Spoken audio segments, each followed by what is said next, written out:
और आइए अब देखते हैं सुपर 100।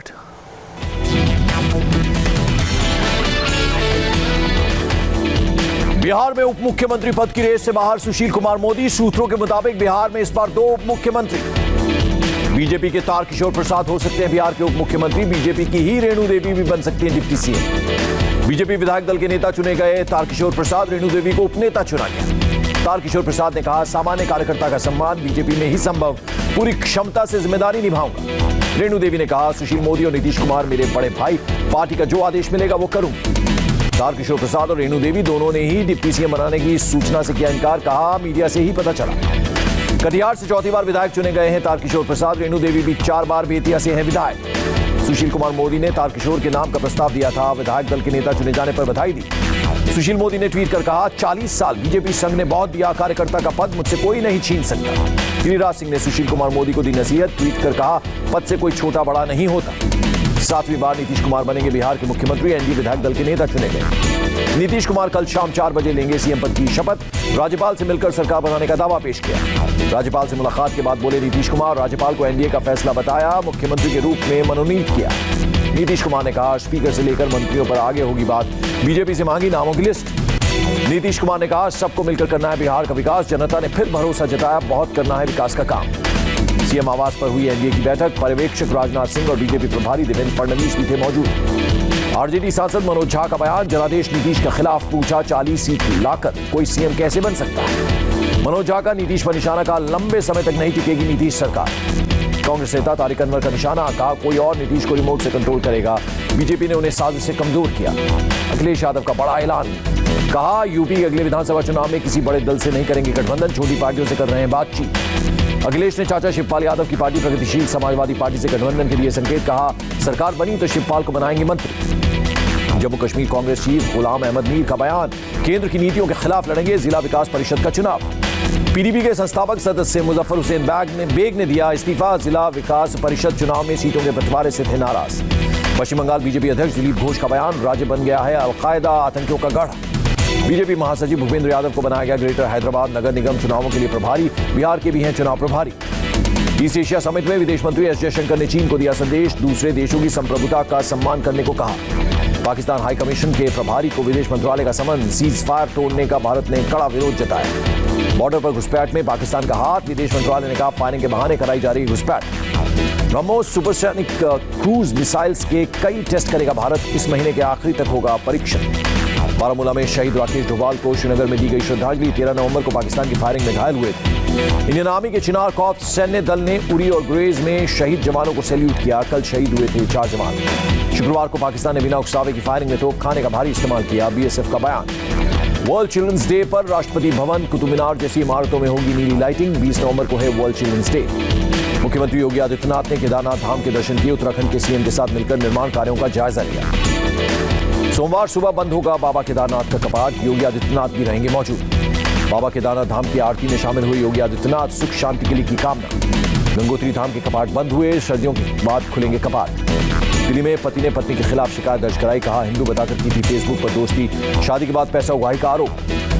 दिवंगत बीजेपी नेता कैलाश सारंग के शव को सीएम शिवराज सिंह चौहान ने दिया कंधा। भोपाल में राजकीय सम्मान के साथ कैलाश सारंग का हुआ अंतिम संस्कार।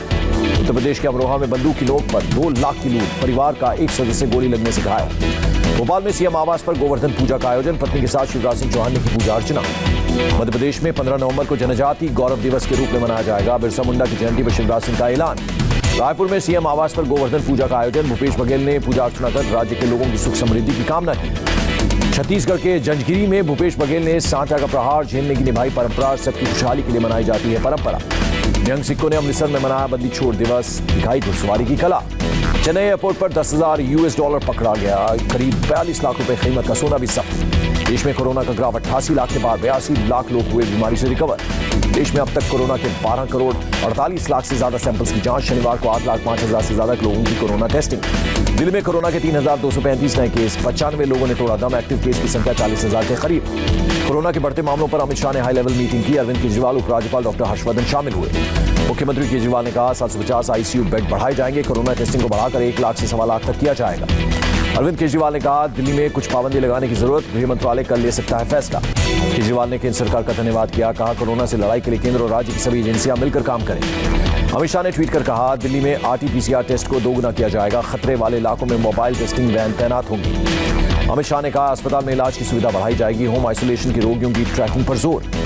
अमित शाह ने लिखा, कोरोना से बचाव ही एकमात्र उपाय, लोगों को जागरूक करने के लिए ठोस संवाद पर दिया जोर। महाराष्ट्र में कोरोना के 24 घंटे में 2544 नए केस, एक दिन में 60 लोगों ने गंवाई जान। उत्तर प्रदेश में कोरोना के 2361 नए पॉजिटिव केस, 29 की मौत, राज्य में 23,367 एक्टिव मामले। WHO ने की उत्तर प्रदेश में कॉन्टैक्ट ट्रेसिंग के मॉडल की सराहना, दूसरे राज्यों के लिए उत्तर प्रदेश बना मिसाल। ओडिशा में कोरोना के 753 नए केस, बीते 24 घंटे में 17 लोगों की मौत। मध्य प्रदेश में एक दिन में 1012 नए पॉजिटिव केस, 24 घंटे में 7 कोरोना मरीजों ने तोड़ा दम। राजस्थान में कोरोना के 2184 नए मामले, कोरोना से 10 और मरीजों की मौत। गुजरात में 24 घंटे में कोरोना के 1070 नए केस, 6 लोगों की मौत। कांग्रेस सांसद अहमद पटेल अस्पताल में भर्ती, आईसीयू में हालत स्थिर, कुछ हफ्ते पहले कोरोना हुआ था। गुजरात के बीजेपी सांसद नरहरि अमीन कोरोना पॉजिटिव, डॉक्टरों की सलाह पर अहमदाबाद के अस्पताल में भर्ती। आंध्र प्रदेश में कोरोना के 1056 नए केस, राज्य में कोरोना के 18,659 एक्टिव केस। कर्नाटक में कोरोना के 1,565 नए केस सामने आए, राज्य में कोरोना के 27,146 एक्टिव केस। केरल में आज कोरोना के 4,581 नए केस, राज्य में 74,000 से ज्यादा एक्टिव केस। तेलंगाना में एक दिन में कोरोना के 661 नए केस, जबकि 3 संक्रमितों की हुई मौत, 1,637 मरीजों ने महामारी को दी मात। तमिलनाडु में 24 घंटे में कोरोना के 1,819 नए मामले, 12 लोगों की मौत। मिजोरम में आज कोरोना के 25 नए केस, महामारी से अब तक 4 की मौत, राज्य में फिलहाल 569 एक्टिव मामले। मणिपुर में आज कोरोना के 235 नए मामले सामने आए, राज्य में अब तक 21,000 से ज्यादा लोग संक्रमित। मणिपुर के मुख्यमंत्री एन बीरेन सिंह हुए कोरोना पॉजिटिव, ट्वीट कर दी जानकारी। पुडुचेरी में आज कोरोना के 25 नए केस आए, राज्य में 984 एक्टिव केस। महाराष्ट्र सोमवार से खुलेंगे मंदिर, मस्जिद समेत सभी धार्मिक स्थल, सीएम उद्धव ठाकरे ने किया ऐलान। महाराष्ट्र में धार्मिक स्थल खुलने का समय मंदिर मैनेजमेंट तय करेगा, खास समय में तय लोगों को ही मिलेगी एंट्री। महाराष्ट्र के कैबिनेट मंत्री जयंत पाटिल ने मंदिर मस्जिद खोलने के फैसले का स्वागत किया, कहा लोग नियमों का पालन करें। मुंबई में सिद्धिविनायक और माहिम दरगाह खुलने से लोग खुश, लोगों ने दुकानदारों ने सरकार का शुक्रिया अदा किया। महाराष्ट्र में धार्मिक स्थलों पर प्रवेश के लिए कोरोना गाइडलाइंस का पालन करना होगा जरूरी। सिद्धिविनायक में रोजाना सिर्फ 1,000 लोग कर पाएंगे दर्शन। मुंबई में मुंबा देवी मंदिर खुलने की तैयारी शुरू, सभी नियमों का पालन किया जाएगा। शिरडी में कल साईं बाबा मंदिर खुलेगा, दर्शन के लिए ऑनलाइन बुकिंग होगी। केरल में सबरीमाला मंदिर के कपाट खुले, 2 महीने तक भगवान अयप्पा के दर्शन कर पाएंगे श्रद्धालु। सबरीमाला मंदिर में सोमवार से श्रद्धालुओं को मिलेगा प्रवेश, कोरोना गाइडलाइंस के तहत 1,000 भक्त रोजाना करेंगे दर्शन। बेंगलुरु में बाली पदयामी के मौके पर बाजारों में खरीदारी के लिए उमड़े लोगों ने सरेआम उड़ाई कोविड गाइडलाइंस की धज्जियां। दिवाली की रात कोलकाता में निवेदिता पल्ली स्लम एरिया में लगी आग, दर्जनों झुग्गियां जलकर राख। दिवाली पर दिल्ली में पिछले 2 साल के मुकाबले कम लगी आग की कुल 206 घटनाएं। दिल्ली में प्रदूषण खतरनाक लेवल पर पहुंचा, आईटीओ पर AQI गंभीर स्तर पर पहुंचा। प्रदूषण की वजह से दिल्ली में कई इलाकों में छाई धुंध की चादर। गीता कॉलोनी इलाके में दिन में रात जैसे हालात, लोगों को सांस लेने में हो रही है तकलीफ। दिल्ली के आसपास भी प्रदूषण गंभीर रहा, नोएडा, ग्रेटर नोएडा, गाजियाबाद, फरीदाबाद में AQI लेवल खतरनाक स्तर पर। दिल्ली में बारिश ने पहुंचाई थोड़ी राहत, शाम को बारिश से मौसम हुआ खुशनुमा। हरियाणा में भी मौसम ली करवट, हिसार में आज शाम ओलावृष्टि और बारिश हुई। पंजाब में भी कई जिलों में बारिश, अमृतसर में बारिश से तापमान में थोड़ी गिरावट।